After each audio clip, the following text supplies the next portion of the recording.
Ricky, the first half of the season is over. We are at the All-Star break, which means the Reds cannot lose the next 4 games, in the next 4 days at least. So let's talk about the All-Star game. Chase Burns, unfortunately, is not going to be playing. So let's talk about it.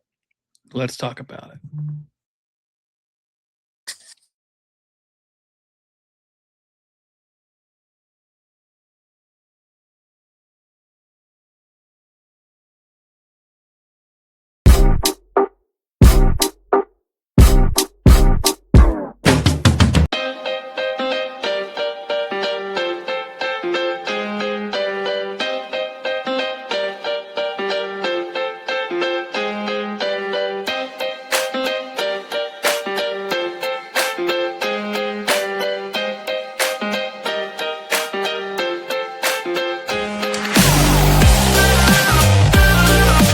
This is the Red Hot Reds podcast.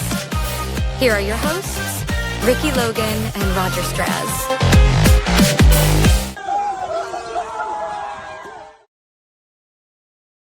Man, it pains me to see them celebrate at the end of that video every time, but man, it was great time. So it was nice to see this team win.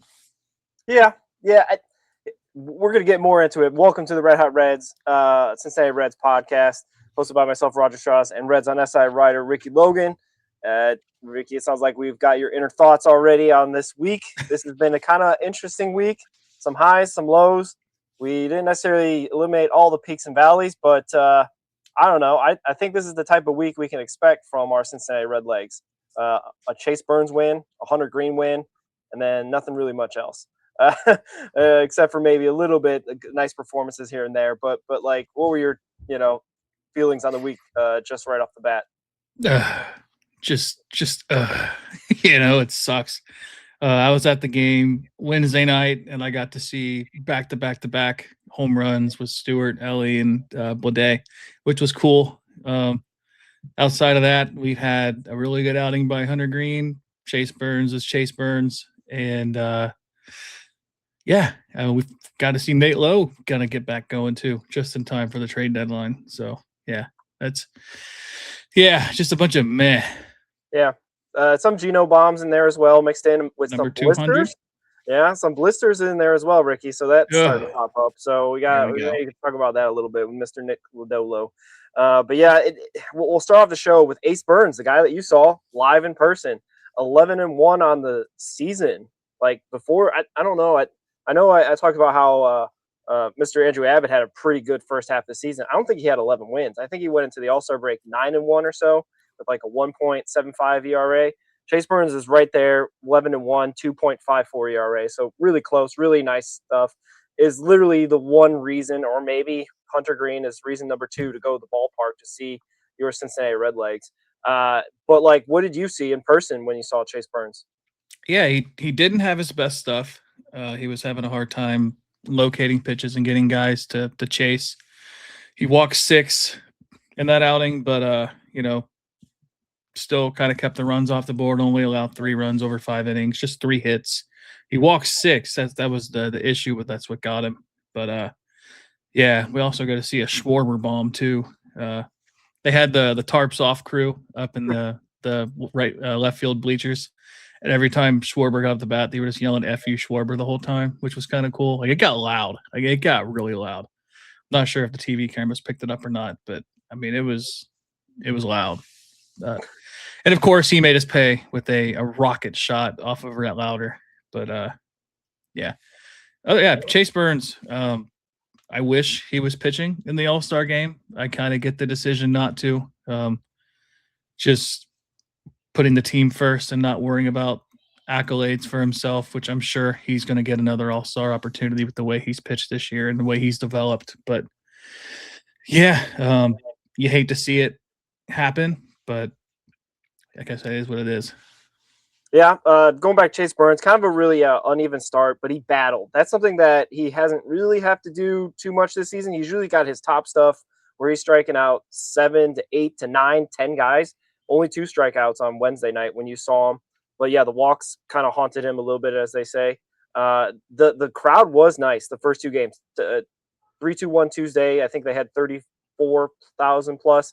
And same thing for that Wednesday night John Party concert. They had 33,000 plus, which was like, I think they had like some sort of record for like a Tuesday, Wednesday in July type of crowd. The Thursday crowd, not so much. I'm not sure why they went with the 7:10 start on a Thursday. Usually that's a getaway day.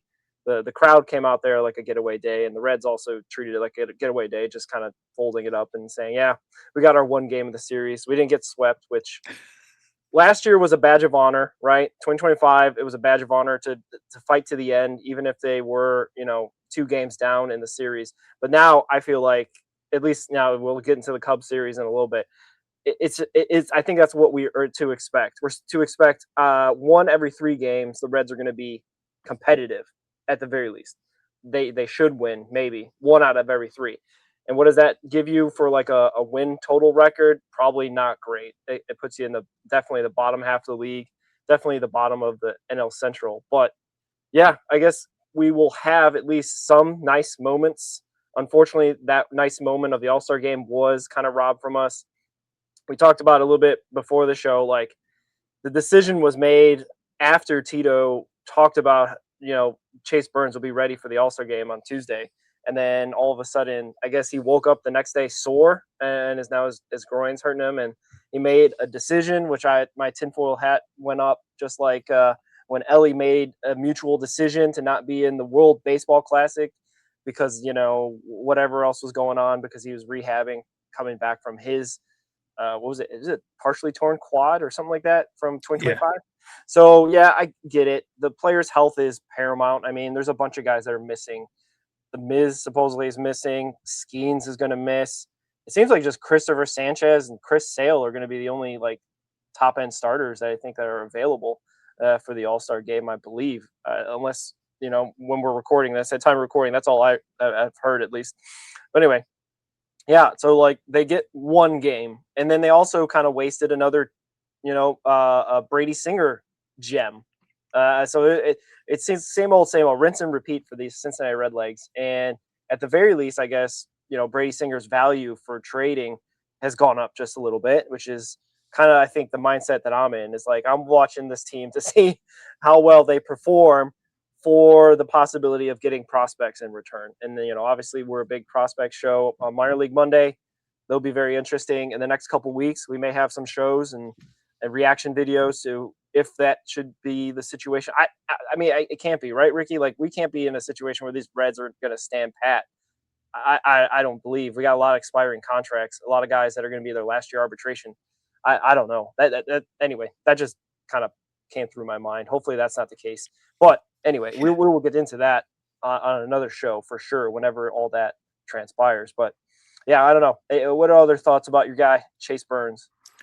No, just he'll come back out of his first outing after the All-Star break fresh. Should be good to go. That'll be I think he's scheduled to be their first guy out, I think, after Abbott, if I remember right. Yeah. And he'll be the first guy in Colorado. So that'll give him a full he pitched on Thursday, so basically 7 days rest. So that'll be good. It's good for him too. I know there's concerns about the innings limit with him and everything else. He's already surpassed career highs and everything so far. So we'll keep an eye on that. Depending on what they do long term for the season, especially if they trade some pitchers. I think we'll talk about this in a little bit, but with Lodolo going on the IL and Chase Petty coming back up and being used as a reliever, which is odd that I don't know. So yeah, well, I've been hearing Greg Kuffner's thoughts on this, and I'm starting to come around on the same thing. I don't know. It's still soon. We're not sure exactly how they're going to go along the lines of what Petty is going to be in 2027. I don't even know. I like him as a reliever. I do. But he's been a starter, and why not use him as a starter this season? And then his long-term plan could be a reliever. Yeah. Especially Louder. You got Louder in the bullpen too. Exactly. Yes. And we got maybe he just slides up. Possibly. But we also got relievers. Obviously, they're not on the 40-man. They could be coming up, like a Hunter Parks, like a Trevor Kunsel. Like, you know what I mean? Like, there's a bunch of guys. Julian Garcia is a guy that you can use more because he's looked good. yes, he's looked pretty good. So I don't understand the assignment that they put him in AAA to work on being a reliever, pitching back to back to back, or whatever they're doing. That to me is a bit of it just smells mismanagement of a guy who should be or could be at his highest level, could be a really great starter. So I don't know. Again, this is like Nick Kroll questions that we can get into. This is Brad Meador player development stuff that can be questioned probably until the end of time with this organization at this moment. This just seems like another long line, a list of things that they do in this realm. So we'll put that aside for a bit because we're talking about our guy Chase Burns, and that hopefully this is not going to be his only all-star opportunity. He seemed like a guy that I think it's the right thing to do because, like you said, the innings limit, because it was his decision as he woke up sore with his groin muscle or whatever.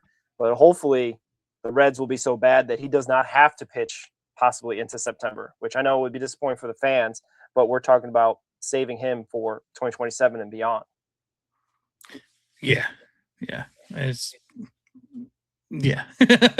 Just I have a hard time with management, not management, front office management on how things are going at this moment. And you can question managing to a degree, but I think the core of this roster comes down to front office and how they're running things, and they're giving the roster to the team for the team to manage. And we heard the comments, was it a month and a half ago, 2 months ago, about the lineup bingo, and we've seen a lot of lineup bingo since, just based on roster moves that have been made since those comments were made.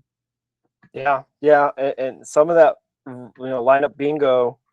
I cut out. Am I still there? You're still here. Yeah. All right, good. Some of that lineup bingo is putting, like a Spencer Steer in center field and whatnot, and having that kind of situation when you have obviously TJ Friedel on the 40 or the active roster right now. You have Vaughn Johnson, who could possibly do that as well. Obviously, there's a lot of things that are going on at the moment that we can probably opine about for hours, but that's basically a whole other episode, probably off-season episode, when we're breaking down, hopefully maybe hiring a new front office. maybe we can hope and pray. For sure. Anything else about Chase Burns before we move it on? Nope. All right, yeah. So we did end up losing the Philadelphia series. We lost very small margins. I guess you can say we're competitive, but there was, a good start out of Andrew Abbott, good start out of Brady Singer, obviously a battling start out of Chase Burns for the win on Wednesday. But it didn't feel like that, if that makes sense. You know what I mean? It felt like, I don't know. I've been having obviously pretty down feelings about these Cincinnati Reds, but it doesn't feel like we're going to go out there and win series, go out there and dominate teams anymore. Obviously, these two teams that we face this week are pretty good. The Phillies and the Cubs are probably playoff teams. But it never felt super competitive outside of the Chase Burns start. Well, what were your kind of overall takeaways from this Phillies series? Yeah, I mean, we outscored them 12-10, but we lost the series. That's why I laugh at run differential people that talk about that, because if you win one game out of the series 11-4, but you lose 4-1 and 1-0, run differential doesn't mean anything. So, kudos to those people that like that stat. I genuinely just don't care, because I like looking at a game by game basis and not the amount of runs you score or whatnot. But at least we were competitive. We lost 4-1 in the opening game of the series, and then 1-0 in the getaway game. It was cool to see Brady Singer really dominate that outing. Really boosting his trade value, unlike one other Reds pitcher that we're looking to move. But it sucks watching this team lose, just because outside of having to talk about them every week, we're genuine fans of this team too. So we get really invested in this team, and it's a shame that you go back to 2006, 2005 when we got that letter from ownership. Yep. saying that we're going to build a contending team year in and year out and do what we can to win. And I get it. The landscape of baseball has changed so much in the last 10 years, 15 years, but you have to adapt to what the game is giving you. And we're not adapting to what the game's been giving us. And we're not developing high-end prospects yearly. We're not developing guys that have developed in the minor leagues into being quality major league players. You can't luck into Nelly De La Cruz and just expect him to just continue to be what he is without development. You can't luck into a Chase Burns and expect them to just develop into what they are. You've got to really work with these guys to get them going. And I don't know, we saw that with Jose Barrero. We saw that with Matt McClain here recently. You know, I just don't think there's any legitimate coaching into these guys developing. I think they're just kind of going through it. Like, oh, you guys have made the major league roster. Let's just see what you guys can do. You're here. We'll send you back down if you're not any good. A la Will Benson. We see that every time, you know. And I'm not even saying Will Benson's like the greatest player, but he's sure as hell better than what TJ Friedel's been giving us this past 3 or 4 months. And he wasn't even performing well in AAA either. So it's not like he deserved the spot over Will Benson. But I also understand, like, nobody claimed Will Benson. So it's not like other teams were clamoring to have Will Benson either. So I just don't know. We're not developing guys to make them legitimate major league talent. They're just, when you stop developing guys post AAA, they become quad A guys, and then they stay there because they're too good for the AAA level, but they're not developed enough to continue to climb as major league players. Yeah, that is the kind of a little bit of the news of the week, aside from, you know, what we had been talking about with Burns and Hunter Greene later in the show, is that, yes, that Will Benson, we talked about, I think the last show, he was DFA'd, cleared waivers, accepted the outright assignment at AAA, which I think you had written on this as well for Reds on SI, is kind of a bit of a head scratcher. I don't know exactly what the market was for Will Benson. There may be so much tape out there and so much negative stuff from the fact that he has just never clicked at the major league level. He seems to, like you said, be a great AAA player. Rhys Hines kind of in that category now, unfortunately.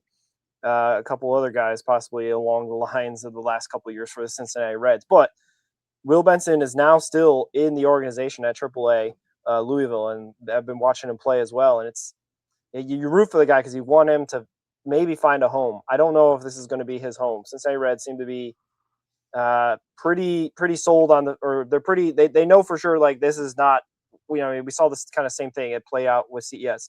He has had bigger rope than most, more than Rhys Hines, obviously. And definitely, hopefully, Edwin Arroyo gets that same rope being, promoted from AAA to the majors. But he just hasn't been able to really catch a hot streak, a confidence. I don't know. I don't know what's going to be for Benson, what's going to really help him get to that next step. But does that mean that he's in the future plans? I don't know. That's right. Really odd. I think that he still wants to try to make it into Major League Baseball because he's obviously accepted his assignment for AAA, but it's a real head scratcher for me as to that there were no other takers out there. And, you know, no Rockies, no White Sox, nobody was come calling for Will Benson after he got DFA'd. Yeah, they could have just claimed him for free. They could have just taken him, you know.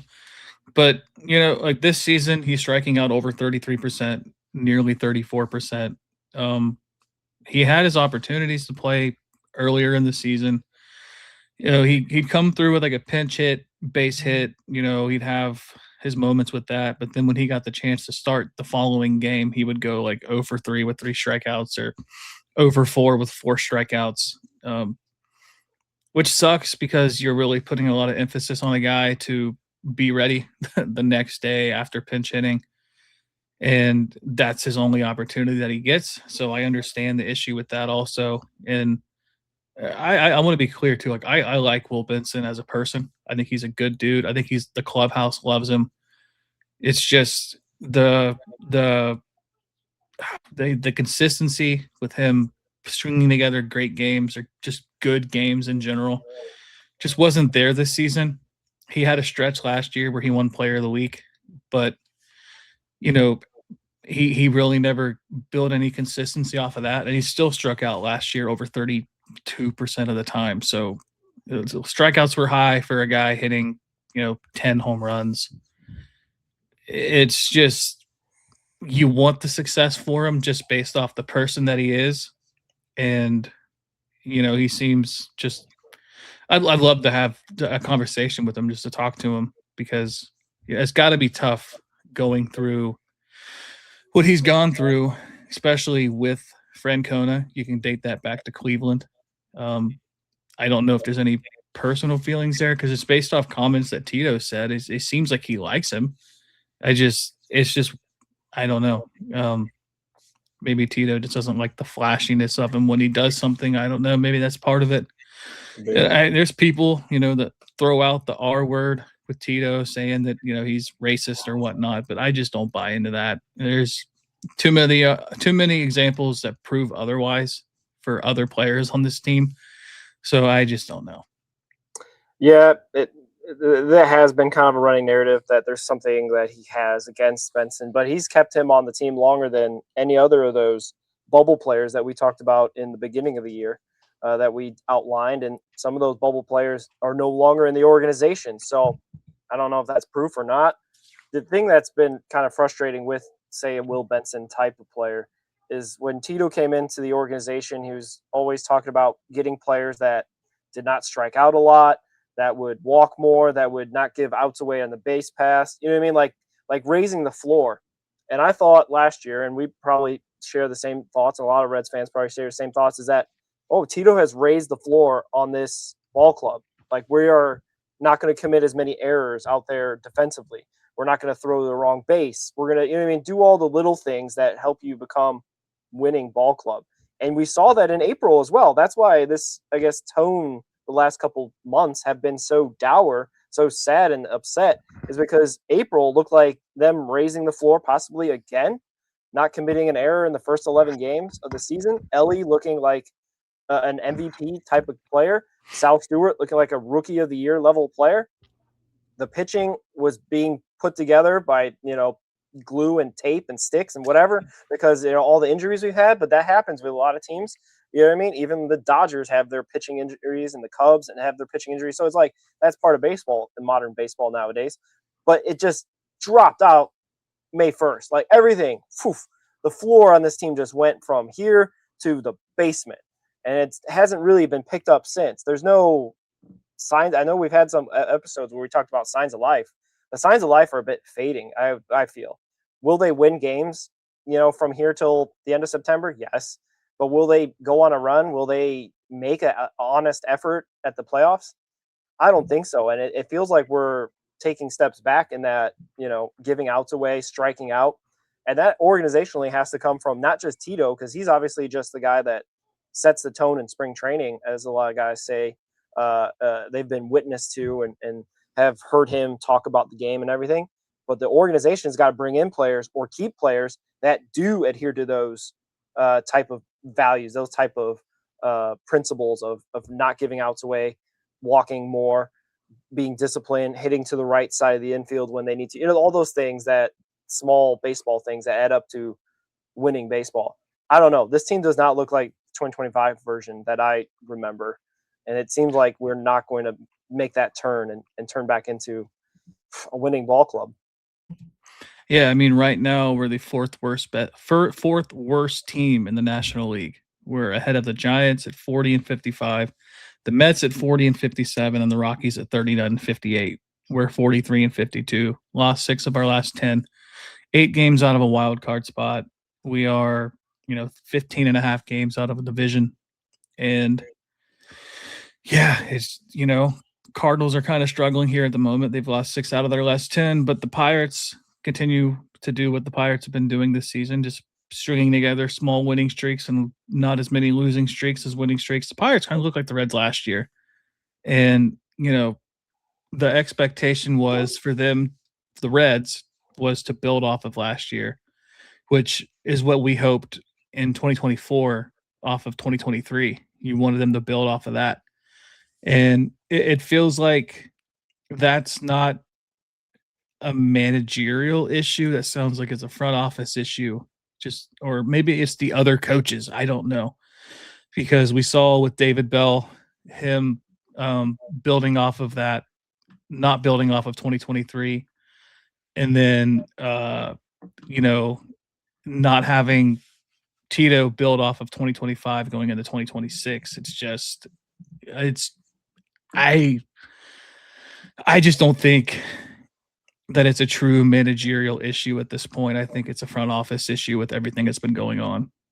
Absolutely. I couldn't agree more, because I thought that Tito could like root out kind of the what they call in soccer the rot of the organization, and kind of clean it up in terms of either getting guys to play better or finding the guys that will be able to play the type of baseball that he wants. And obviously he always says this, and we'll probably hear it probably more and more as guys get traded, is that he only can use the players that he's given. And if that's the case, then he's kind of backhandedly saying that this ain't it. I'm putting Spencer Sear in center field because we don't have no one that can play center field, even though Noel V. Marte played like a good couple weeks down there in Louisville at center field. So I don't know, man.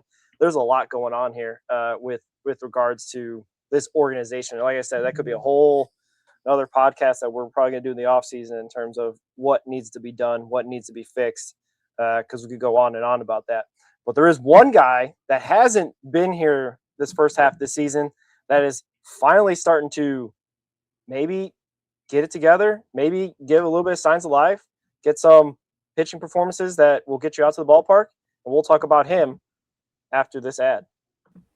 Listen up, Reds fans. If you're repping the Cincinnati Reds this season, you need your drink just as cold as your takes. Introducing Frost Buddy, the world's first and only universal can cooler. Say goodbye to switching between coolers like you're rotating pitchers. Frost Buddy fits every 12-ounce can, slim can, 12-ounce bottle, and 16-ounce cans and bottles as well. All in one. No more guessing, no more swapping. Just grab it and go. And here's the game changer. Turn it into a tumbler by adding their 100% leak-proof coffee lid. That's right. From first pitch to morning commute, Frost Buddy's got you covered.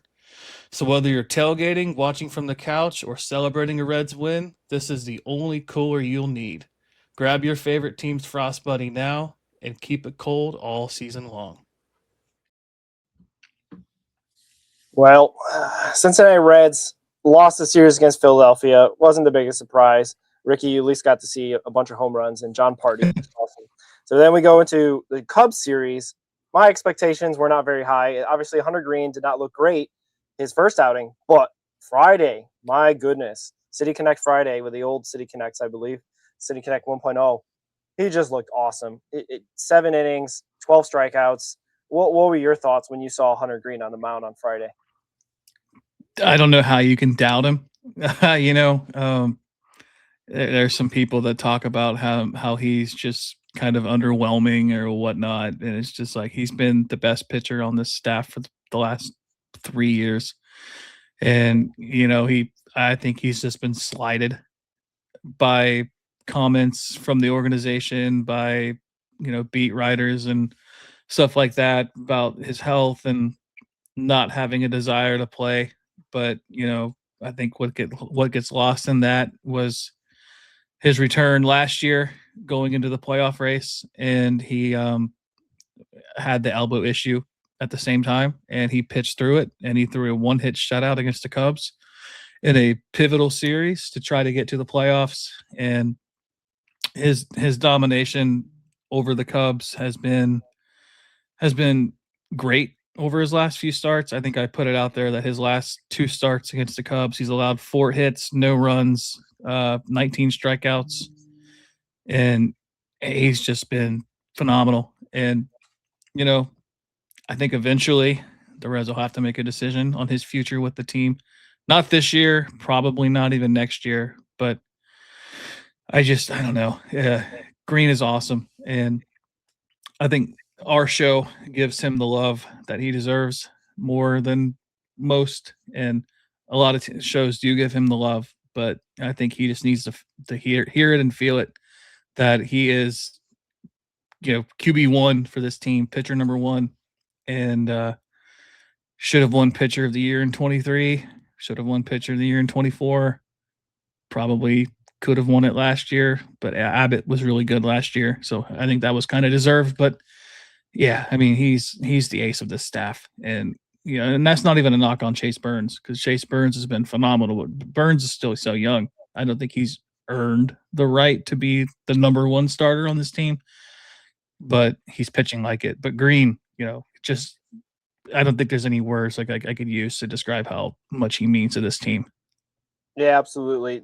There has been some uncovering of how the organization kind of feels about him with I think Mark Sheldon stuff that you had kind of referenced there, that they did not like how slowly he came back last year after being injured a little bit. So this is kind of the par for the course that it's an underappreciated Hunter Greene. And I think the one thing also that is always levied against him in terms of his performance is that availability is the best ability, and he has not been available of late. He obviously didn't make his debut till the 4th of July this year, which is rough because this was supposed to be the year that, he kind of gets this team off to a great start and hopefully, build on the 83 wins. And unfortunately, he was not there on opening day pitching for your Cincinnati Redlegs against the Boston Red Sox.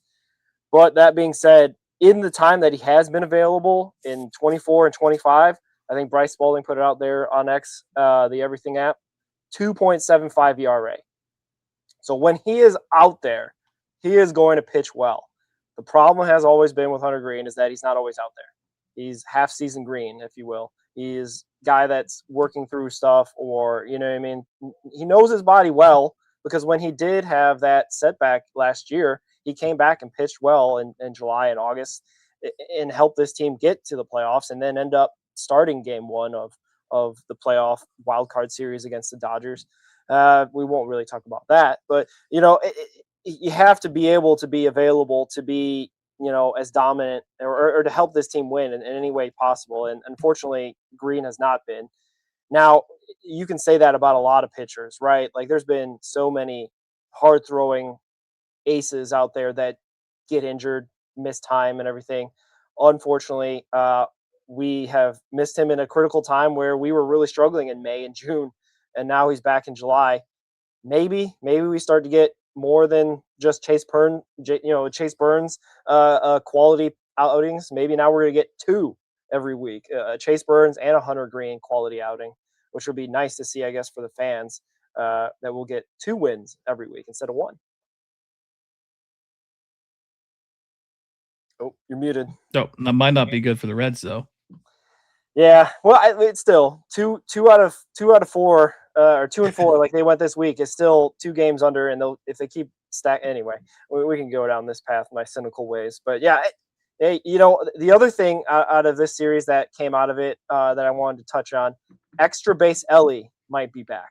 I wrote that down in my notes. He hit a home run and a triple on that game that Hunter Greene pitched, and that was the 8th time that Ellie De La Cruz has done that. Ellie Greene, I put them together. It was the 8th time Ellie De La Cruz had a home run and a triple in a game, and he, for the Reds, is already second. I think Frank Robinson or somebody like that, or Eric Davis, has 10, and this is all time. You know what I mean? And then Frank Robinson's there, Ellie De La Cruz is in there. So this is he's already an all-timer extra base kind of guy, and he's only in his 4th season. So I know obviously we're gonna be cynical, be like, well, he's only got 2 more left with the Reds anyway. But in those 2 years, he could get 8 more home run triple games and be this extra base monster that we all saw in 2023 and we're hoping to see in 24 and 25. And maybe now, after coming off the IL where he had that hamstring injury, maybe now we're going to see full throttle Ellie De La Cruz legging out those triples, smashing homers from the left and the right side. That, I guess, gives me a little bit of hope for this rest of the 2026 season. Yeah, and we need to continue to lead off Ellie. And I admire his growth hitting left-handed pitching this year. It's been awesome. He's hitting over 300 versus left-handed pitchers this year. That's awesome. That is one area. We talk about this on the show a lot too. Ellie has been growing every single year, and not just physically in strength, but like less errors, less outs on the base path. Obviously, his like stolen bases are down because I think he's taking less risks on the base paths, which is totally fine in Tito's world, obviously. But he's also like he's killing it from the right side, and that's I don't know. You're welcome, Los Angeles Dodgers. You're welcome, New York Yankees. You're gonna get a fully like formed baseball player by the time that he gets out of here. Just saying. Yeah, it just hurts even more. Yeah, I know. It's maybe the CBA will correct all this, but I don't know. Anything else on Hunter Greene or the Cubs series? I know they dropped today's game 8-4 in getaway day fashion, but yeah, it's we lose with Petty being the one that gives up the runs, but he gave up 1 run and 2 hits in 2 innings, no walks, 2 strikeouts. That's about all you can ask for from Chase Petty on a day he just gets called up. And Mole and Johnson give up runs also today. So it was nice to see Ke'Bryan Hayes back and get a hit. So we'll take that. He's still hitting 143 with a 422 OPS. So welcome back, Ke'Bryan Hayes. Yikes. Once we get a fully formed lineup with, Matt McLean back and TJ Friedel at the bottom of the order, we'll have a whopping combined OPS of like 533 with all those guys hitting at the bottom of the order. So, yeah. Welcome back, Ke'Bryan Hayes. And Hunter Greene, dude, just not enough good things.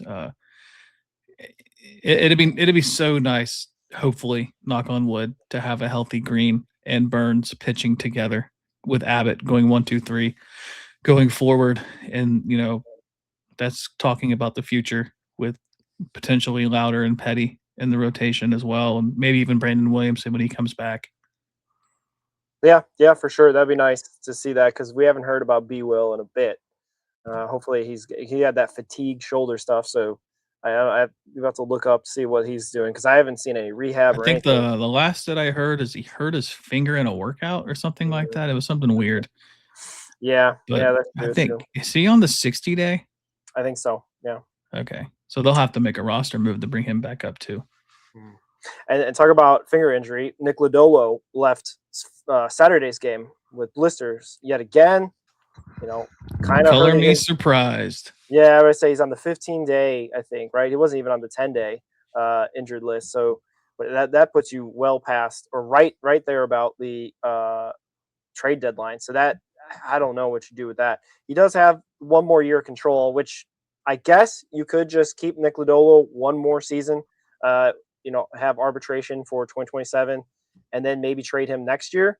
That could be the plan, but who knows exactly if Nick Lodolo is going to be healthy. He came back pretty decently. Kind of had to work on his stuff. I feel like he wasn't really going that deep into games when he first came back from his injury, but now it just seems like he's set back a little bit his values, set back his opportunity to.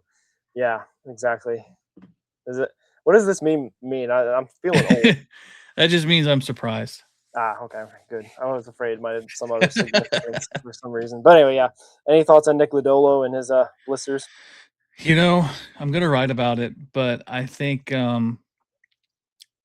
if the future is with this team, I think the future is a bullpen role. I just think they're gonna have to limit the amount of times he throws because obviously the blisters go back to college, and it doesn't seem like he's doing anything with his body to try to change grips, change whatever. He just kind of just throws what he's always thrown.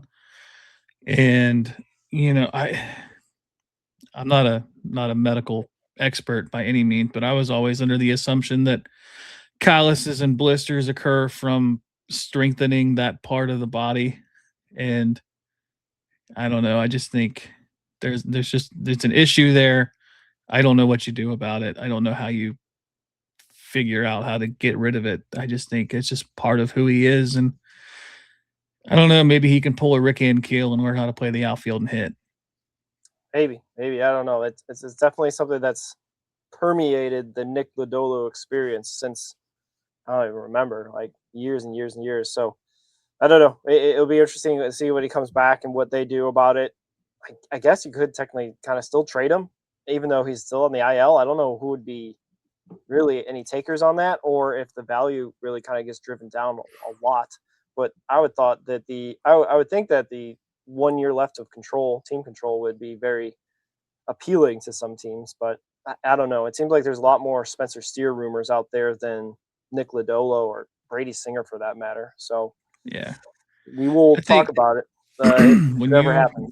Yeah, when you go to Google AI and you type in how to prevent blisters as a pitcher, this is what it tells you. Keep your pitching hand consistently dry and manage your calluses and nails. Pitchers battle friction and moisture, reducing sweat and antiperspirants.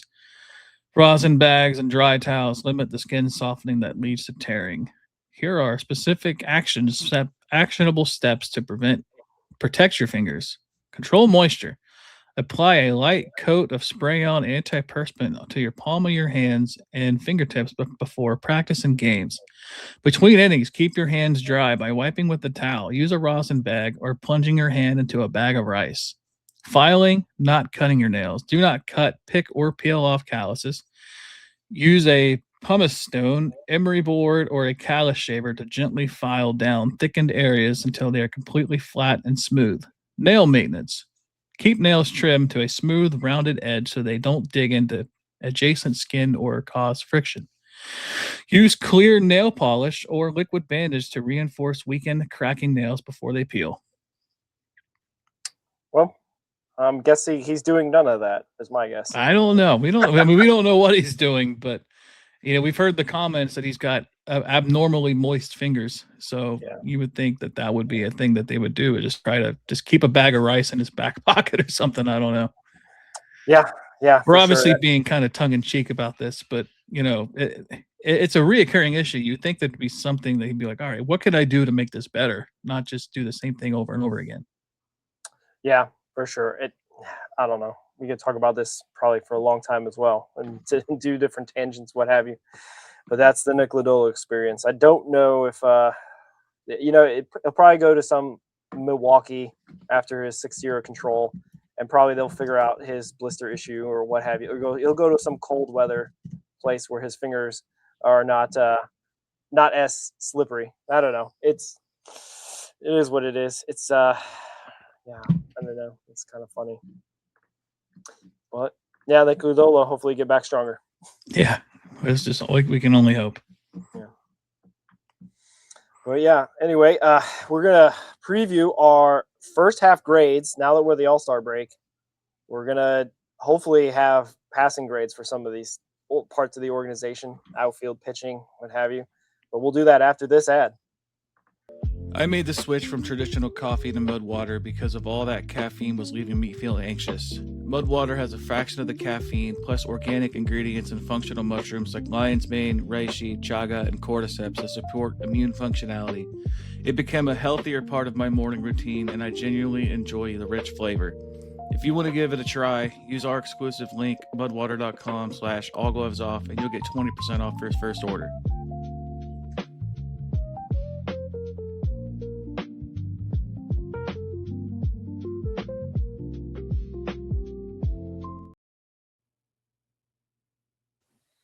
All right, Rick, we're at the All-Star break, which means the Reds can't lose tomorrow or the next day. And that also means that we probably are, a little bit more halfway of the season. So we can have a pretty good sense of what this team kind of looks like. The sample size is pretty big, where we almost had 100 games or so of baseball. First half grades. I was thinking that this was going to be a little bit more of a cheery topic, seeing as that we had such 2025 was a lot more successful season. Honestly, we had some injuries with pitching this first half of the season. Hunter Greene wasn't here. He's only had 2 starts in the month of July for his season. And Ellie went on the IL for the first time in his career. So there was a lot of different things that happened in this first half of the season. I don't know where you want to start with it. I think this team overall has been, I don't know. This team has been, a bit frustrating to cover. Obviously, it's been nice to cover the minor leagues where they've been having a little bit more success, and we'll even give a grade on the minor leagues as well for this episode. But where would you like to start for the first half grades? Yeah, I guess we could start with starting pitching. You got Andrew Abbott. You had a little bit of time with Rhett Lauder, Brandon Williamson, Brady Singer, Hunter Greene, Chase Burns. I think Chase Petty made a start in there too. Yeah, a couple. I feel like I'm forgetting somebody. Lodolo going on the IL and coming back. Yeah. I think my grade for starting pitching this season is C-, and if Burns hadn't developed into how he's developed, it'd probably be a D+. But I think Burns really kind of saved them from failing. Abbott doubled his ERA, nearly tripled his ERA from last year to this year. He's at 4.11. Singer, outside of like 2 starts this year, has been really bad. Lodolo has had like 2 really good starts. Greene just came back from the IL, looked really good Saturday or Friday. So, yeah, I'm giving them a C-. Yeah, I would say C for mine. They've been average, and that's a problem for this small market team, is that we don't have the firepower that could save us, that could, overcome average pitching or below average starting pitching. And I give it a C also is because there have been times where they've gone deep into games.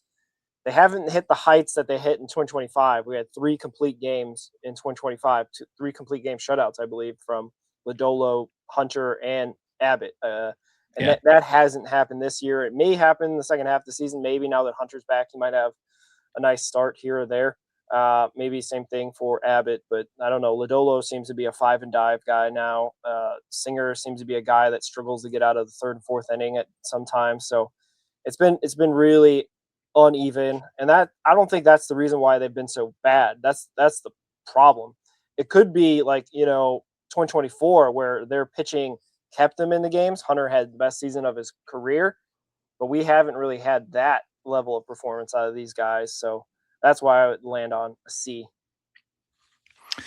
Yeah, and then moving on to the bullpen, we had the outstanding April with our bullpen. That turned into a historically bad May, pretty bad June so far, pretty bad July. We were without Pagan for almost 2 months completely. He came back, July 1st? Yeah. Pierce Johnson was out for a couple weeks. Ashcraft's been out for a while. He may or may not return this season. Yeah. Chase Petty's been moved to the bullpen. Rhett Lauder's been moved to the bullpen. We brought up Julian Garcia. I think this bullpen just gets an F. I don't know how we could pass it other than you could just say that April gave them a D-, but I think they just get an F. I mean, you can't be the Reds are 3rd in Major League Baseball in walks, and they are there because of their bullpen. When you have that game against the Pirates where you walk 7 consecutive batters, that's 3 with the bases loaded. That's an embarrassing stat. And, so much so that we don't know the circumstances, but it seems like they drove away Derek Johnson with how bad the bullpen's been. Hopefully there's nothing serious going on with him because he's been out for a while, and that was kind of tongue in cheek. But yeah, T's and P's are with Derek Johnson. Hopefully he can return soon. Yeah, nonetheless, this bullpen has just been absolutely atrocious. And even with their great start in April, they were still walking a lot of guys, but they were able to get out of it. And now they're walking more, and they're not being able to get out of it. Pagan looked pretty good on Friday night for the win. He had the save. Yeah, he got the save. Yeah, he looked good, but he just doesn't have that put away stuff. And he's going to be an expensive guy next year too, because he's probably going to pick up that player option. Yeah, that's the thing. Definitely an F for me, F+ maybe because of that April, like you said, because basically they told us in the offseason we have to retool this bullpen that was really good Tony Santillan was pretty good last year. Barlow was pretty good last year. Pagan was pretty good last year, and that has been the complete opposite. They have been nothing like they were in 2025, nailing down games. They used to have a pretty decent 1-1, like a 1-1, a one-run win record, I think, in April, and that all went away in May and June. Basically, they just destroyed that ability to hold a lead, the smallest of leads. But like they still have some guys that I thought would also. You talk about the development. This is the development side that I kind of like really hammer the Reds on. Luis May and Maxwell were the future guys that should be the bullpen guys out of the pen, 7th, 8th inning, and then Pagan the 9th, right? You mix in Tony Santillan as well. Those guys have not developed into the players that we need. We really need them because you're talking about walks. I thought also, a guy like Phillips, Connor Phillips, was also the next guy to be a shutdown reliever. No, not this year. They're not having it this year. It's been really, really disappointing. Probably if we have to pin it on one part of the organization that has really underachieved and caused them to be in the spot that they're in, it has to be the bullpen. Yeah, it's just been I don't want to say historically bad because there's probably been worse bullpens in the history of baseball, but for this team in recent memory, this is one of the worst bullpens that I've ever got to witness. And there's been some pretty bad ones in the past, but yeah, like you said, May and Maxwell were supposed to develop into these elite back end relievers, and fastballs over 100 miles per hour and good breaking balls, and they can't locate balls to save their life, and that's just been a story of this bullpen all year long. Yeah, for sure. Let's go to the outfield. The outfield has been a weaker part of this organization, a part that they added JJ Bleday.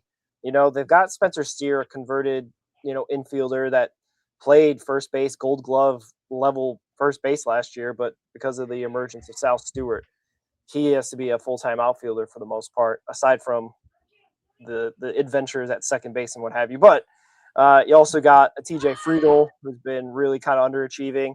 You got a Noel Marte, who has not taken the steps forward that we thought that he would.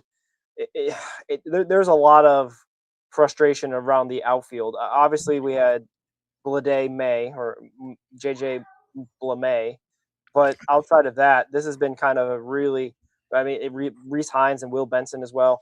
It's been really kind of underachieving, even by their standards. Part of the organization. I feel like because we don't really have the organizational depth at outfield, we can't be too harsh on them.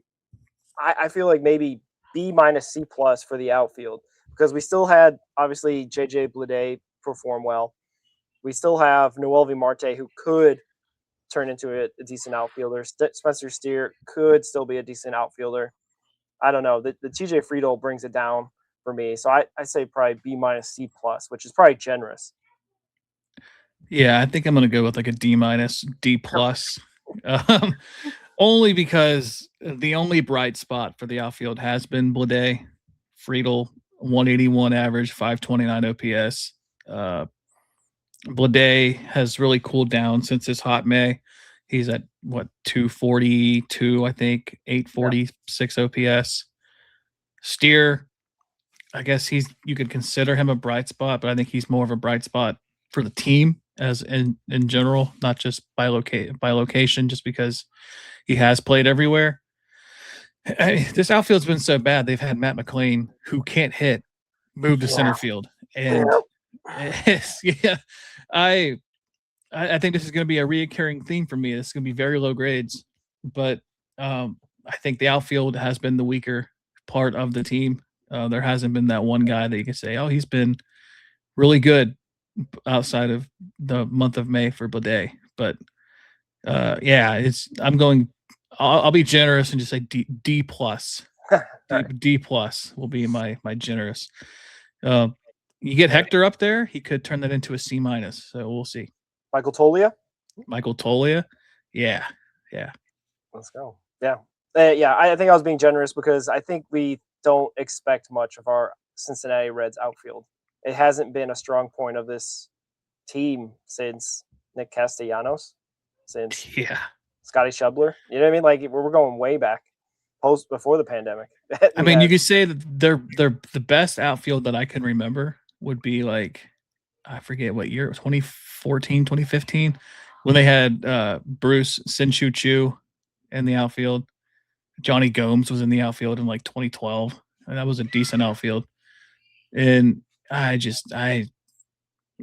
I would love to see just an average outfield. Like you can't trot out guys in corner outfield positions with OPS is under 800 or 750 and expect to win games.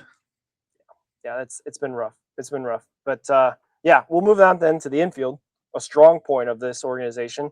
We'll include catchers as well because they're people too.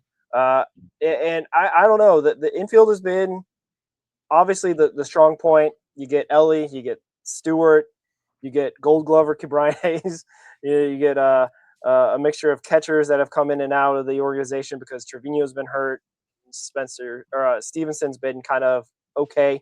Matt McClain, Edwin Arroyo. It's a pretty decent group, but I think they have to carry the team. See, my expectation for the infield is higher than for the outfield to carry the offense.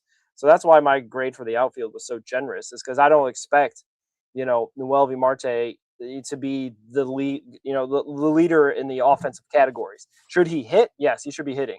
Should TJ Friedel be hitting more than 180? Yes, but he's not going to lead the league in hits or anything like that, right? So yeah, but his problem was he was one of the better guys at getting on base last year, and he's just not even doing that. Yeah, it is getting a bit sad every time he tries to drag bunt. It is becoming like it's almost like he's going up to the at bat like, I have nothing else I can do here. It's getting to that point, and I don't know if that's exactly what's going through his head. I hope not.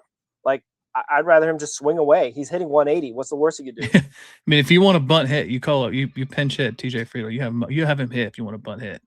Exactly. So the infield, I actually give them like a B- because Ellie missed a bit, so he's coming back. Sal had a great April, but cooled off a little bit. Is coming back a little bit, but I think for the Reds to be a winning team, they have to be an A. You know what I mean? They have to be an A grade. So I give them B- because they've been good, in stretches, but not carrying this team to where they need to be. Yeah, I mean, I can kind of agree with you on that. I think I was leaning towards C-, but I think I'll go with a B- for the infield, and that's getting an A out of Sal Stewart and an A out of Ellie. But Matt McClain has been an F. TJ Friedel has been an F. Suarez has been like a D-. The home runs are starting to pick up a little bit. Steer, obviously, I'm including him in this too. Has been his stretches. Tyler Stevenson has been kind of hitting more lately, and Trevino coming back from the injury has looked a little bit better offensively. Yeah. Defensively, catchers are an F. I outside of the ABS challenges, ABS challenges A+. Yeah, but defensively, I mean, we can't. I mean, how many runners have we thrown out this year? I don't think it's been many. No. And that's including Edwin Arroyo getting called up and playing the majority at second base now, and he hasn't really kind of taken off yet. And I think that kind of goes back into our talk about development and keeping them on the learning trajectory, trying to get forward. But yeah, infield, I'm gonna go B-. Should we talk about the manager? The coaching staff? Let's do it. All right. This has been probably another spot that a lot of fans are going to point the fingers at, because it feels like 2025, Tito pulled all the right strings. He did all the right things in terms of bringing in pitchers, letting pitchers go deep into games. The lineup, way more stubborn in 2025 than this lineup bingo in 2026. So I don't know. My I think grade is going to be maybe generous, maybe not, but like it's definitely a D for the management and coaching staff of this 2026 version of the Reds. Yeah, I think I might be a little bit more generous and just say C minus, just because the players that he has is not good. So you're really just swapping out bad players for bad players, and you're just kind of hoping something clicks. Um, C minus, D plus at worst, I think. I was thinking F just to be controversial, but I just, a manager can only do so much when you can't have anybody play. And we've seen more lineup bingo over the last couple months because outside of Ellie and Sal, nobody has been consistent. And it's including Sal kind of cooling off for a stretch. He's a rookie. It's going to happen. McLean, I think he kind of let that ride for a little bit, hitting in the 2-hole, figured it out maybe a little bit too late, and hopefully with him going on the IL and going through rehab starts, maybe his swing can get refigured out.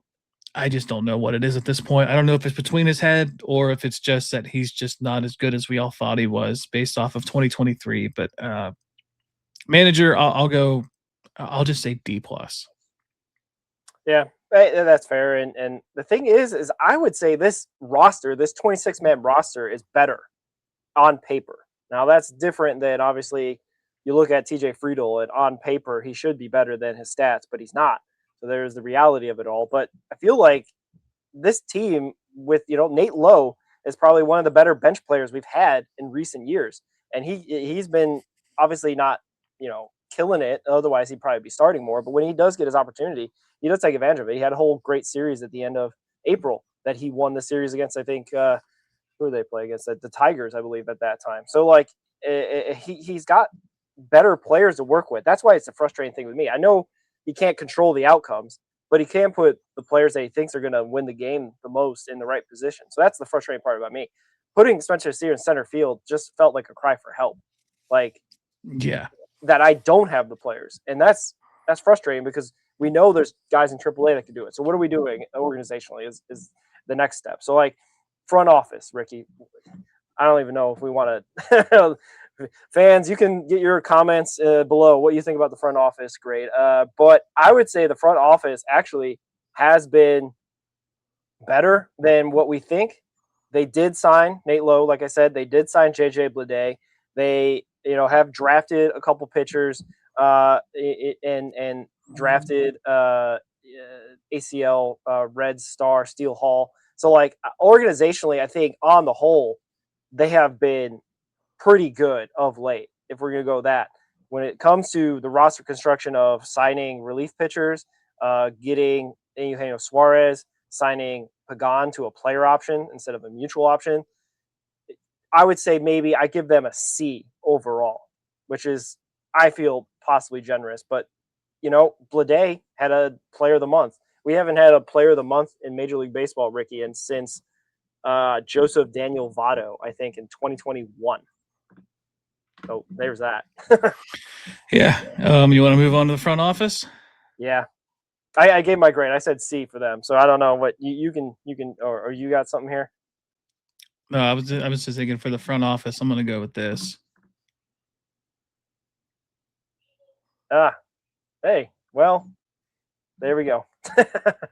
if for the audio audience, Ricky has circled a big F for them in big red letters. So, yeah, I think that sums up your thoughts pretty well there. Yeah, as far as Nick Krall, Brad Meter, anybody else involved in the front office, player development, those guys, all just a big fat F. It's an embarrassment that we I get it. You wanted to eliminate peaks and valleys. We want to just be mid, but I think I'd rather eliminate the peak and just stay at the peak, instead of going through the peaks and the valleys. Just eliminate the valleys and just go for the peak. That should be the goal, is just go for the peak. You don't climb the mountain to stop halfway through. You climb the mountain to get to the top. And it seems like we get to the base of the mountain and go, oh, it's pretty big. I don't know if we can get up there. Yeah. Very expensive mountain, I guess, is what they're talking about.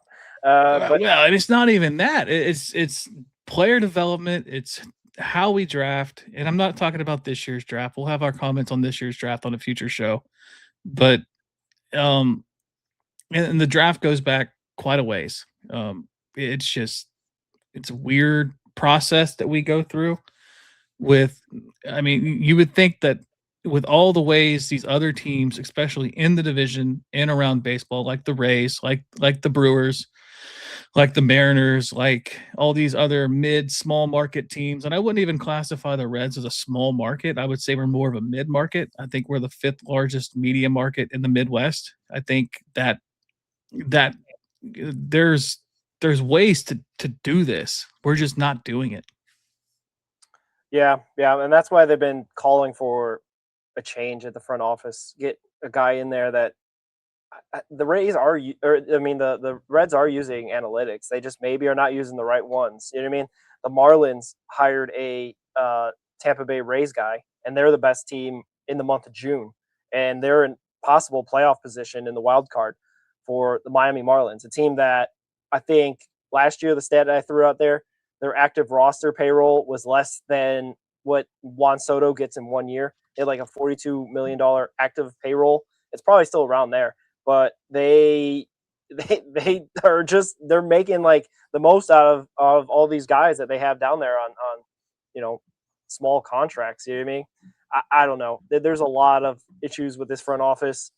I guess I was trying to give them a little bit of credit because they did make some good moves this season. Just, I don't know. They did not eliminate this valley for sure.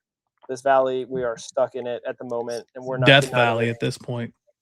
Pretty much. All right. You want to move on to our organization affiliates and give them pass fail? Yeah, let's do it.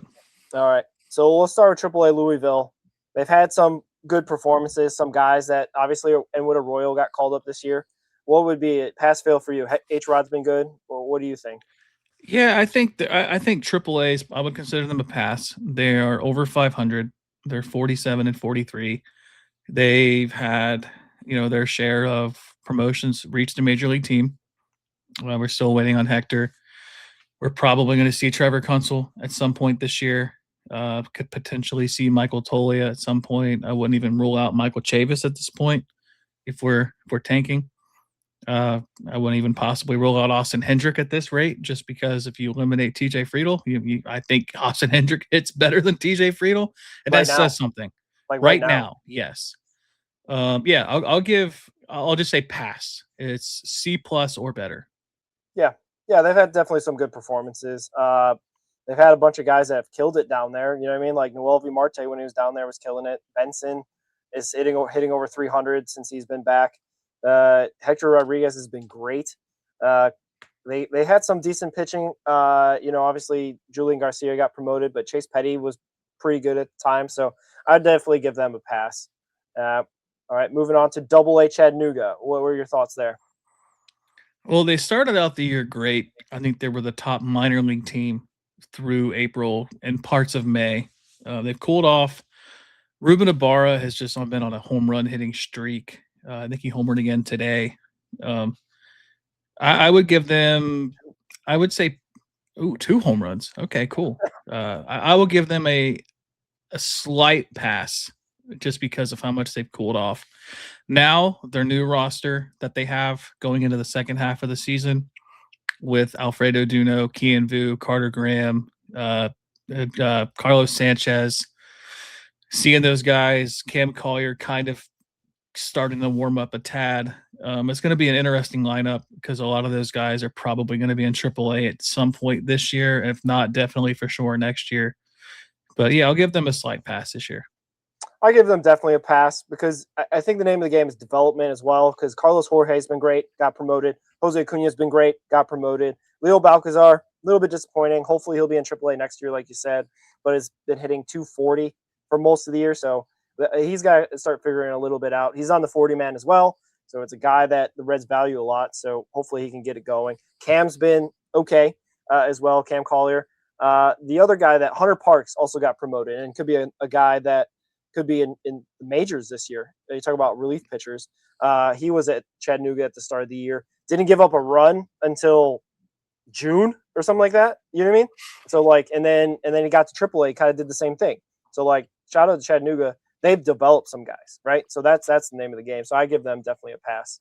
Yeah, I also want to shout out Stephon Moore for he was an independent guy. Has had a long road in his baseball career. He didn't allow a run all year in the I think it's I forget what league it is, but it's in the independent leagues. He gets signed. He's 29 years old. He just allowed his first runs. I think it might be one run. 2 runs. Yeah, 2 runs on the year. He's got a 1.64 ERA and he's 2-0. Could be a AAA guy, could potentially even be a guy that makes a major league roster at some point if they go full sail on the major league team. But I wanted to shout him out. I wrote about him when they signed him, and he's been a great story to follow. And I think he's earned a chance to progress further. Yeah, well, Marcus Smith, another indie ball guy that got signed to your Dayton Dragons, has been pretty good as well. So let's talk about the Dayton Dragons. They have had a really good season, probably just as good as how Chattanooga started out. That's how well the Dragons finished out their first half of the season. I give them a pass. Like they promoted 5 guys, right? Like and guys that we knew for sure were going up or had a really good chance of going up. Carter Graham, Kian Vu, Alfredo Duno, what was the others? Carlos Sanchez and a pitcher. Oh gosh. Montero. Jose Montero. So yeah, 5 guys that they promoted. So that is the biggest movement of any of the affiliates in the organization. So they get a pass for me. Yeah, I'll agree with you on that. And now their new lineup, Tyson Lewis is up there now. Ryan McChrystal's back down there, being able to play every day. Victor Acosta is down there. Peyton Stovall has been a pleasant surprise for me this year. He was on my June prospects of the month list that I put out. Jacob Friend is kind of cooled down since we're getting up there. I did see where they released Ariel Almonte. He got released. But yeah. Oh, also Yerlin Confidant got promoted too. So 6 guys. Yeah. So really cool what they were able to do post first half. And it seems like they're doing okay ever since. They've kind of lost a couple games here and there, but seeing Tyson Lewis, he's hitting almost 300 since he's gotten up there, 296, 817, or 295, 803 OPS. Yeah, I'll give them a pass. Double pass. Yeah. They've definitely been a pleasant surprise. And yeah, Mason Neville also now at Dayton, and hopefully he can get going. He started off strong, but now he's starting to get a little bit cooled off as well, like Jacob Friend. Daytona Tortugas. This one's a tough one because they started off the opposite of Chattanooga. They really struggled out the gate. Pitching wasn't great. Hitting wasn't great. They had Jacob Friend for a long stretch, so they got one guy quickly promoted up there, and he definitely deserved that because he was killing it. Player of the month of June for Florida State League, I believe was it or May? one of those months. Yeah. Anyway, he did really well. They have a couple guys that come up from the ACL. Your guy Pablo Nunez, Jalen Hairston, and Nielsen Booten. So they had some guys move up. They need probably more guys like Tyson Lewis moved up for me to give them a passing grade. I'd give them a slight fail. Their pitching has come on of late. They've had good performances from Shingen Lin, Starlin Torres, and one other guy that was pretty impressive. But like it's just been a little bit better of late. They were for a bit. I don't know if they still are. They were second half standings leader for a bit in the start of the second half. They were like 10-6 to start off their second half season. So they've been, like I said, a little bit better. First half of the season, definitely a fail. Yeah, well I'll go with a fail minus on them. I guess if that's more positive, fail plus, I guess would be the more positive term. Yeah. They've won, I think, like 8 out of their last 15 games or something like that. So they're okay.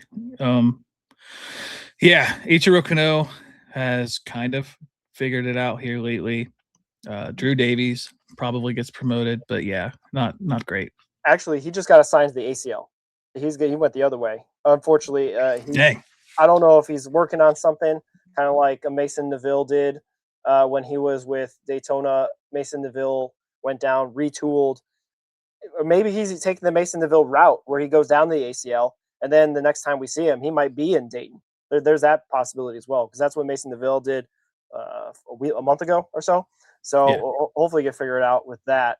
And yeah, I hope they have a better second half season than the first half. That would be a nice way to cap off that. They're going to probably get infused with a bunch of draftees that we just got in the 2026 draft. So they may get a little bit of a, kickstart with that in the second half of the season as well for the Tortugas. But yeah, you want to go complex leagues as well? And yeah, DSL? Sure. All right. ACL, what would you think is a fair grade? I don't know how to do this because they've had a pretty good season. They've got guys that have performed pretty well. Hervin Murillo, Steele Hall, obviously come to mind. Eli Pitts. It's kind of, I think it's a pass, but I got to see these guys get promoted. We've had a couple with Pablo Nunez, Anil Sambutin, and Lantigua was down there, and Arnaldo Lantigua went down and came back up and has been playing better for Daytona. But I guess I give a slight pass. You know what? What am I saying? Ika Radona and Rajateri Morete, they give them a definite pass. They've been awesome. So never mind. I revised my comment. Pass plus for ACL Reds. Yeah, I'll go with the pass. Steele Hall is ready to go up. Hervin Murillo is ready to go up. Adolfo Sanchez could probably go up too. Eli Pitts for sure. Juan Brown. There's been some good performances on the offensive side. The pitching's been pretty good too. We saw Logan Tanner return to the mound, and as a pitcher now. Yeah. Coming from the catcher position. So it's been cool to see him. And yeah, I'm gonna go pass. Bring up Steele Hall. Bring him up to high A or low A. He's ready. He could probably go to high A, honestly. But yeah, let's get these guys up. Let's see what we got so we can get these new draft guys down there and let them go down there and bring up some DSL guys and to see what they can do. Yeah, I think the ACL season's about to be done. I think they have 10 games left, I think. So we will probably see some guys get moved up, and hopefully the guys we mentioned are the ones. But I'm going to put together the DSL teams together because I don't know. They're a bunch of rainouts and everything like that, and they've had some good performances. But overall, I'd give the DSL pass. Angel Nunez started out awesome. Is still hitting over 300 for the DSL Rojos. Your guy, Eder Gutierrez, has been awesome. And now Libert Zaplante has been really, really good of late, hitting the ball, hitting over 400 the last 15 games or so. So like it's been really positive of late for the DSL guys.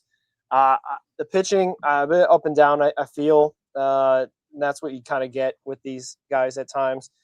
There hasn't been any Ika Radonas that have stood out or Moretes or anything like that. So I would give them a slight pass for the performances that they've had, especially on the hitting side.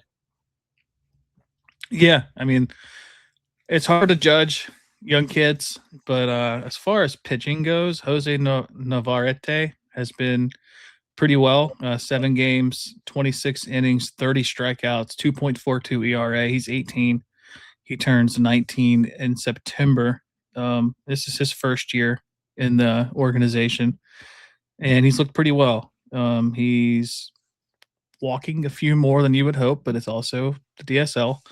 14 walks, 30 strikeouts, 240 batting average against, has looked pretty good. Yeah, I mean, Angel Nunez has been great. Isaac Garcia has been really good. Angel Celillo has been really good. He's kind of cooled off here of late, but he's been a guy that I think he could be in the ACL at the end of this, move up to the United States at the end of this year and then make his official debut next year. But yeah, I mean, ACL or DSL as a whole, I think would get a passing grade just because you're really basing it off of player development and not wins and losses. Yeah, I would love to see Angel Nunez come stateside next year. I know he's got a very young birthday, but maybe he moves over in April and May after he turns 18. We'll see. Yeah. Eder Gutierrez has been probably the biggest surprise for me this year. Just the way he's played has been just phenomenal. Being able to do what he's done all year. Alexander Cuello has been pretty good. Yeah. Let me see who else we got here, just based off pure Eder stats. Gutierrez is hitting 400. That's how good he's been. Yeah, and it's been all year. He's I think he's got 10 multi-hit games. He's been really good. Another underrated guy for me too has been Willimir Lara out of the Dominican Republic. He is 17, 282, 865 OPS. Does have a home run. He's got a triple, doesn't have a double, but he's walking a lot. He's got 11 walks, just 17 strikeouts, and he's slugging 410 with a 455 on base. That's pretty good. Yeah, so passing grade for both of us. Yeah, the organization's been pretty good, I would say, on the whole, aside from maybe Daytona. But that means that we got to start possibly promoting some of these guys and moving them up, and maybe getting some guys in Cincinnati, because the guys that are there in Cincinnati aren't. I mean, since May 1st, they've been 23 and 40 or something like that. So 23 and 41, something crazy. Just not good. Well below 500 baseball, and that shows just in the way they play too. I guess before we move on to our player of the week, if there was, let's just say it, 5 guys you want promoted to the major league team while we sell, who would they be? 5: Hector, Tolia, Hunter Parks, Kunzel, and I don't know. Is Chase Petty count? Because I want Chase Petty to stay in. I guess he could count. I mean, he's kind of already there, but we'll go with it. It'll work. I want him to stay in Cincinnati. They've been yo-yoing him a little bit too much for my liking. Yeah, I guess my 5 would be Hector for sure. If I'm going full tank, on this, I'm going to go Hector, Trevor Kunzel, Stephon Moore, Austin Hendrick, and Michael Tolia. Yeah. There's a bunch of guys that are well deserving to at least get a shot, maybe a cup of tea in September. And I have a strategy behind Austin Hendrick too, because if they promote him, they get the 6 years of control from him. If he doesn't get promoted, he becomes a free agent at the end of the season. Is that right? I believe so. Do you think that's part of the? Because it would be the 6th year of team control for him in the minors. Okay. I think I'll have to fact check that, but I believe that he would become a free agent at the end of the season. Well, Ricky, you better get some Reds tickets in September. I would say. Try to. Yeah. There may be a lot available, to be honest with you, but you might want to plan for that trip to Cincinnati. Yeah, I think he hasn't really caught fire in AAA, but he's been all right. He's been better than he has been in the past. Let's just give him that. He has developed a little bit. He's still just hitting 206 in AAA, but on the season he's got 11 home runs, 239 average, 707 OPS, and I think he hits better than TJ Friedl right now. I think he's hitting better than what Noelvi Marte has given us so far. Dane Myers potentially, but Oh, and also tangent. Dane Myers could return for the Colorado series, by the way. Okay, yeah, I think also Hendrick is a plus outfielder, and his defense is really good. Yeah, and that's something that they value up there because they keep Matt McClain around. So yeah, and keep Ryan Hayes and yeah. Anyway, moving on. Red Hot Red of the week. We were a bit struggling for this because the performances haven't been outstanding, otherworldly, except for one. There was one guy that had an outstanding performance, a guy that we've been missing the whole first half of the season. Can you imagine, Ricky, if we had a healthy Hunter Greene for the first half of the season? I feel like we would have been in a little bit better place. Maybe 500, maybe above 500. But our Red Hot Red of the week was the performance from Friday night, Hunter Greene, getting it together. He didn't have the best start on the 4th of July, his debut game. Maybe there's jitters. Maybe there's just some nervousness trying to get his pitches over. But he got it together against the Cubs. You guys, he loves playing the Cubs because he had that one hit, 9-inning, one-hitter last year when the Reds needed it, really needed it, albeit after the Cubs had already clinched and they were a bit hungover, I would say. I think was the story. But either way, still have to get the outs. Got to get all 27 outs back then. Got 21 outs for us Friday night, 12 of those for strikeouts. What were your thoughts on Hunter Greene for this week? Just, that's that's kind of what I expect out of Hunter Greene every time out. And he gives you that more times than not. And, everybody has their bad outings. He has his share of them. He does struggle giving up the home runs at times, but, he's been really good for what we need. And I've got a stat pulled up here. Against the Cubs for his career, he has held Cubs hitters to a 136 batting average.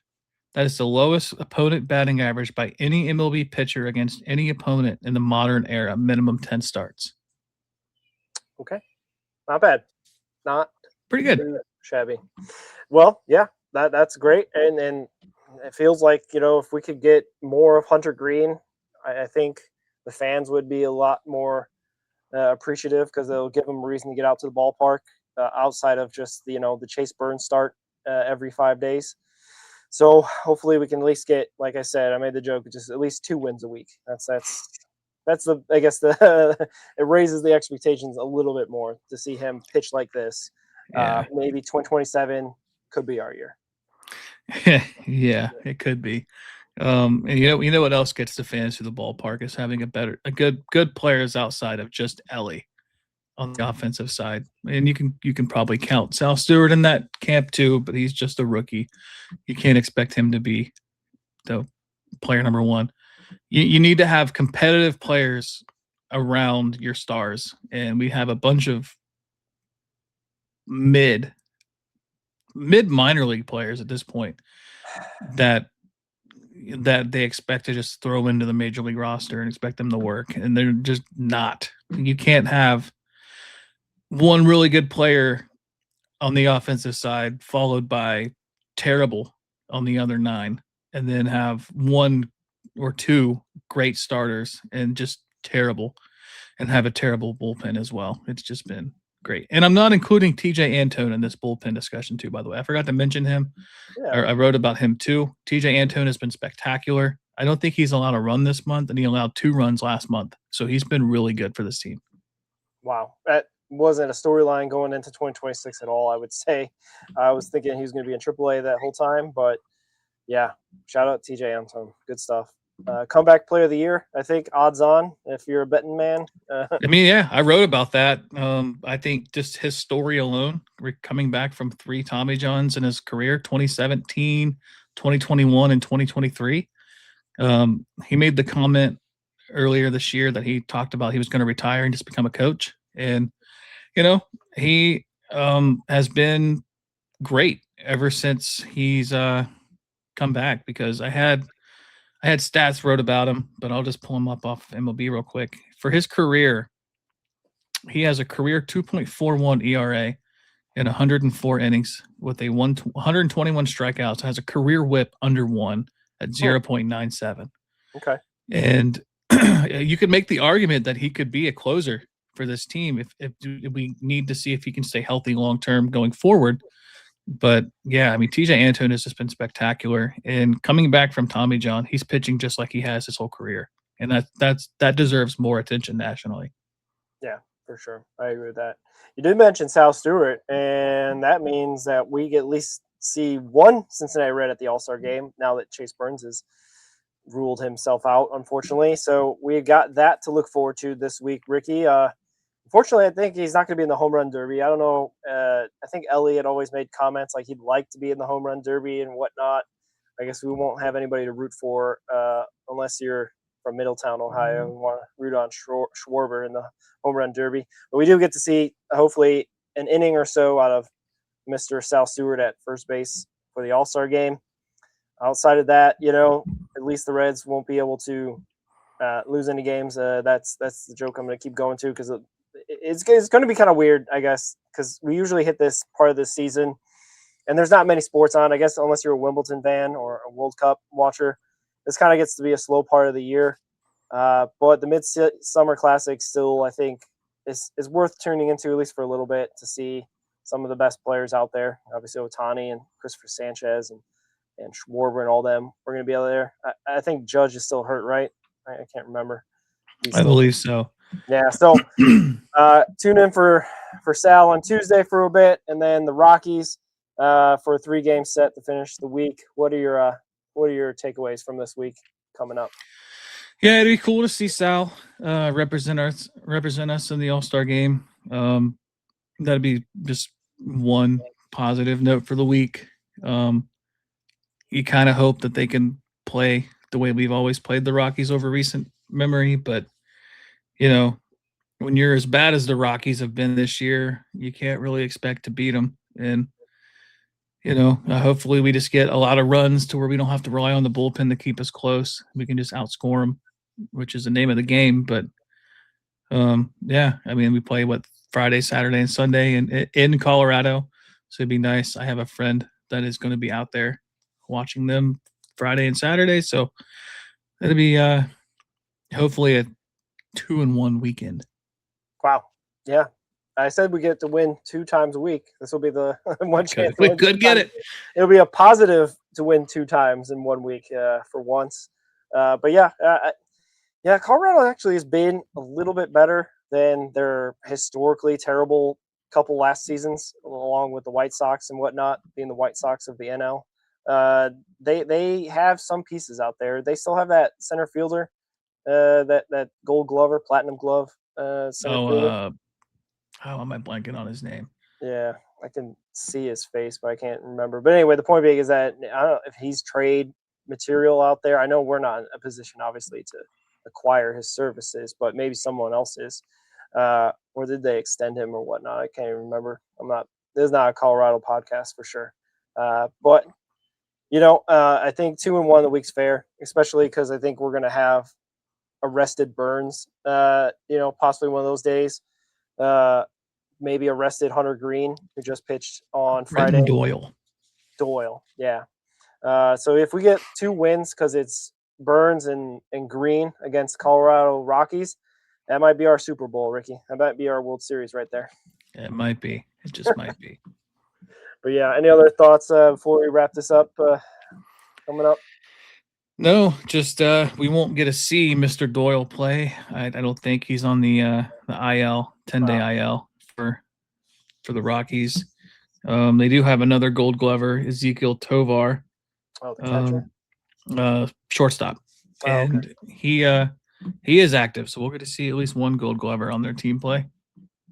All right, not a Rockies show, but yeah, I would say we got a Gold Glover too, Key Brian Hayes. So I guess we'll match them for infield defensive capabilities at the very least. So like I said, we should have a nice winning week, but they're still the Cincinnati Reds. We will talk about that next Sunday. But until then, go Reds. Go Reds.